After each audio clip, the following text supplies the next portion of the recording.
Highlights. All right, Angel Reese off the jump. Oh, elbows so-and-so in the face. Boom. Elbows her defender in the face. I believe that's Georgia Moore. Being clumsy. Taking the ball up and over. Elbows her in the face and then bailed out. On Kiki. Can't make a layup. Kiki says, get that weak stuff out of here. Not once. That block right there. That's not just a defensive play. That's a statement. And the stare down that followed tells you everything you need to know about where this rivalry is heading. Because when Kiki Iriafen swatted Angel Reese's layup attempt out of bounds in their preseason matchup on May 7th, it wasn't the first time these two have gone at each other. And it definitely won't be the last. Between the two. Those two faced off in USA camp. Kiki Iriafen taking it right to Angel Reese's chest, knocking her over. Yesterday, they went head-to-head in the preseason. Kiki Iriafen saying, get that weak stuff out of here. Angel Reese giving her the eyes. Okay. We're going to get into that momentarily. And Detroit Pistons, Angel Reese made it her mission. This tension didn't start yesterday. It goes back to USA basketball camp, where Iriafen knocked Reese to the floor during a physical possession. No apology, no hand extended to help her up. Just competitive fire that's been building ever since their college days. And now, in their rookie WNBA seasons, that fire is turning into something the league hasn't seen in years.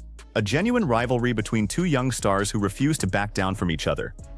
But here's what makes this fascinating. While Iriafen was busy blocking shots and hitting three-pointers in Atlanta's preseason game against Washington, Angel Reese was dealing with an entirely different kind of embarrassment 300 miles north in Detroit. Angel Reese chants ring out as a certain Wendell Carter was shooting free throws. Damn.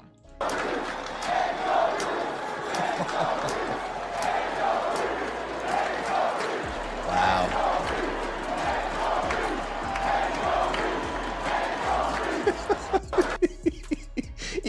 You can't make this up. You can't make, dog, I know Angel Reese about to turn her notifications off. Detroit Pistons fans called her out after. Listen to that crowd. Angel Reese chants echoing through Little Caesars Arena. Except they're not cheering for her. They're mocking her. Because just hours earlier, Reese had been all over social media celebrating every time her boyfriend, Orlando Magic center Wendell Carter Jr., scored against the Detroit Pistons. She was courtside in Orlando, posting reactions, throwing shade at Detroit, making it very clear whose side she was on in that playoff series. The Magic were up 3-1. The series looked over. Reese was already talking trash. And then the Pistons did something that hasn't happened often in NBA history. They came back from a 3-1 deficit to win the series in 7 games.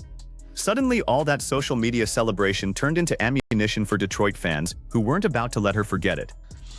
Angel Reese also did play yesterday. The Atlanta Dream versus the Washington Mystics. Kiki Iriafen balled out. Lauren Betts balled out. Lauren Betts, folks, between Lauren Betts and Olivia Miles, I have to watch a little bit more Olivia Miles, but the few games that I saw from Lauren Betts so far, that's Rookie of the Year right there. The Dallas Wings are going to look back at this draft and be like, damn, I really could have had a top 3 center in the league, and now I have one of the best. And the Detroit Times jumped on it immediately. Local media, fans on social media, everyone piled on with the same message. You brought this on yourself. Because that's the risk you take when you make your personal relationships that public. When you troll a fan base before the series is actually over. Wendell Carter Jr. shot 3 for 7 in that Game 7 loss. Angel Reese had posted him up like he was the next coming of Shaquille O'Neal. And now she's getting roasted for it. But let's talk about what really matters here. The basketball.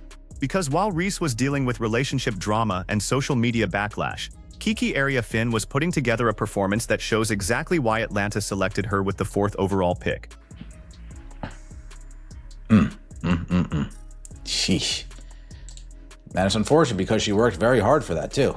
You know, Angel Reese worked very hard to get into position, off the baseline, all the way across the court, and just get it out of here. Just get it out of here. Meanwhile, on the other side, we got Kiki Iriafen. Kiki Iriafen, she's saying, all right, hey, I'm here too.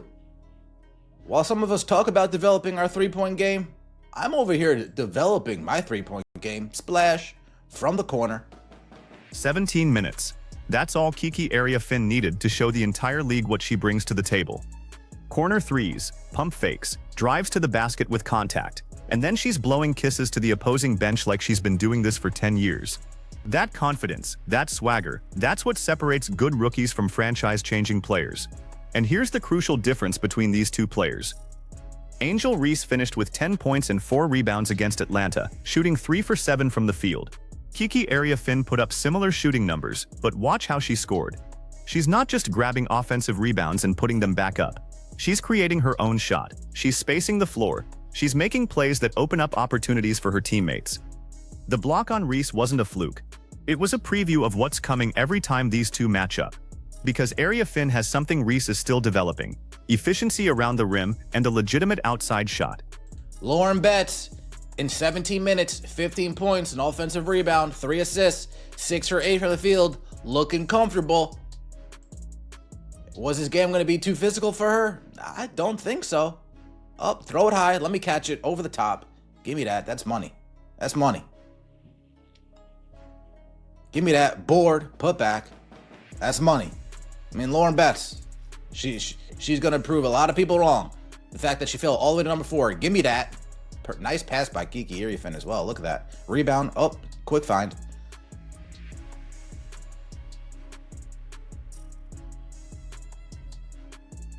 Little entry pass. Oh, nice pass on the backdoor cut. Some mid-range game action. Oh, damn. Lauren Betts showed her entire bag today. Now watch Lauren Betts.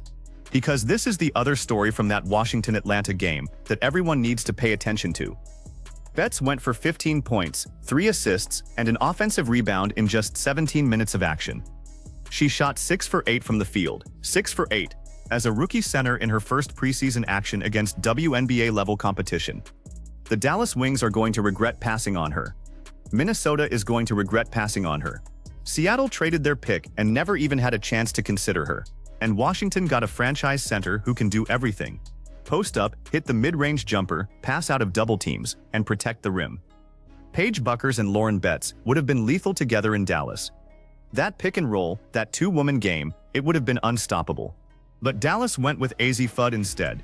And while Fudd showed improvement in her second preseason game, she's still not giving them what Betts is already providing for Washington. Get in position on Angel Reese. Oh, easy money. It's easy work. Pull up, midi.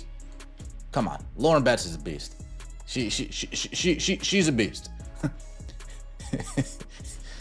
She's a beast. She's gonna prove some people wrong this season. I can't believe she fell all the way to 4. Minnesota didn't go after her. The Dallas Wings didn't go after her. The Seattle Storm didn't go after her. The Seattle Storm went and got Iriafen, who's not even on the roster. I'm not even part of the roster yet. Think about what Washington is building here. Betts at center, dominating in the paint with that soft touch and high basketball IQ. Iriafen at power forward, blocking shots and stretching the floor with that three-point range she's been developing. Aaliyah Edwards bringing defensive intensity and rebounding. Shakira Austin providing veteran presence. And Stephanie Dolson's experience anchoring everything together. This Mystics team isn't just rebuilding, they're constructing something that could challenge for a playoff spot in year 1. And the chemistry between Betts and Iriafen is already obvious. Watch that entry pass from Iriafen on the backdoor cut. Watch how Betts finds her in the corner for the 3. These two understand how to play off each other, and they're only going to get better as the season progresses. Meanwhile, Angel Reese is dealing with a completely different situation in Chicago. Role players in the league instead. A Paige Bueckers, Lauren Betts pick and roll would have been nasty, but Paige Bueckers said, hey, you gotta get my boo. We got to do the hanky-panky. Let's take a look at some of the highlights. All right, Angel Reese off the dribble. Oh, elbows so-and-so in the face. Boom, elbows her defender in the face. I believe that's Georgia M. Moore. Being clumsy, taking the ball up and over, elbows her in the face, and then bailed out. On Kiki.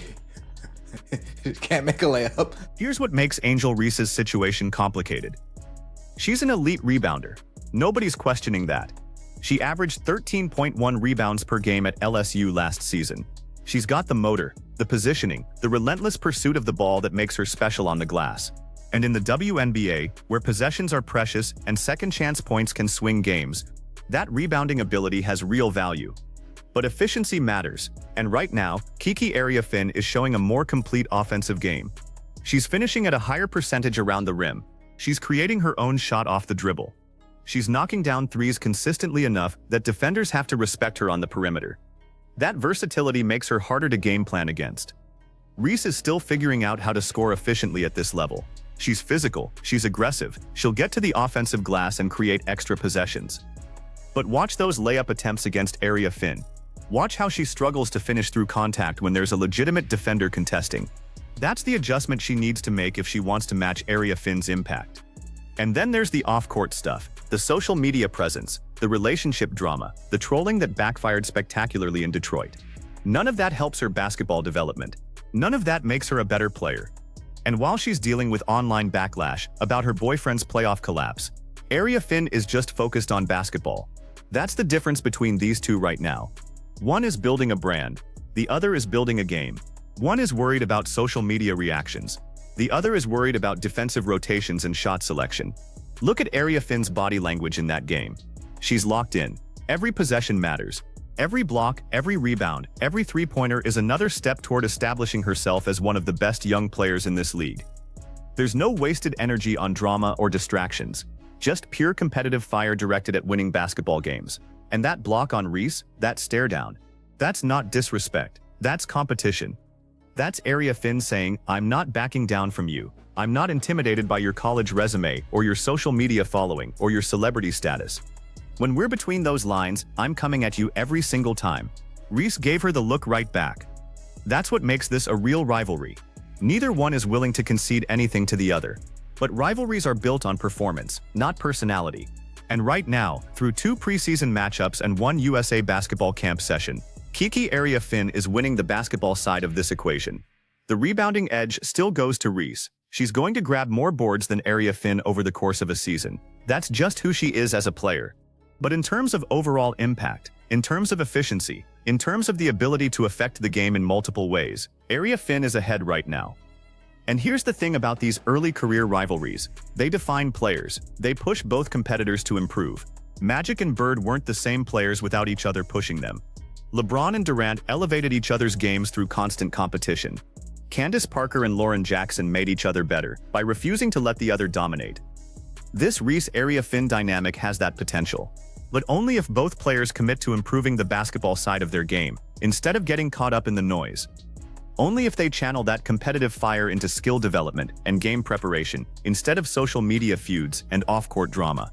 Washington's front office has to be thrilled with what they're seeing from Iriafen.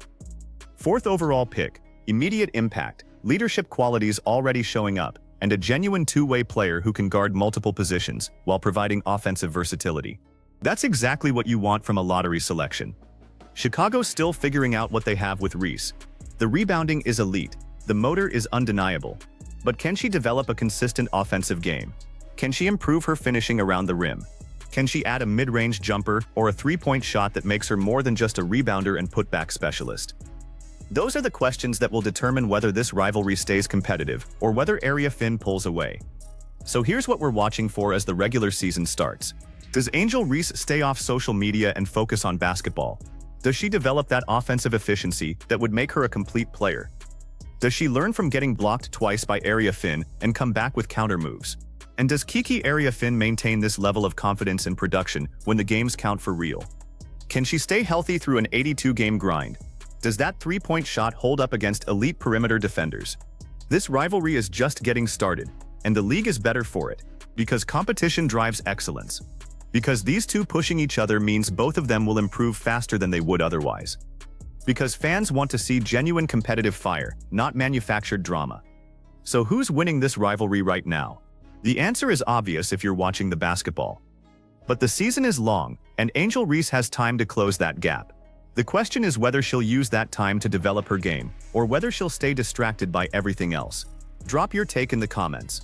Are you Team Kiki or Team Angel? And more importantly, what does Angel Reese need to do to catch up to where Kiki Iriafen is right now?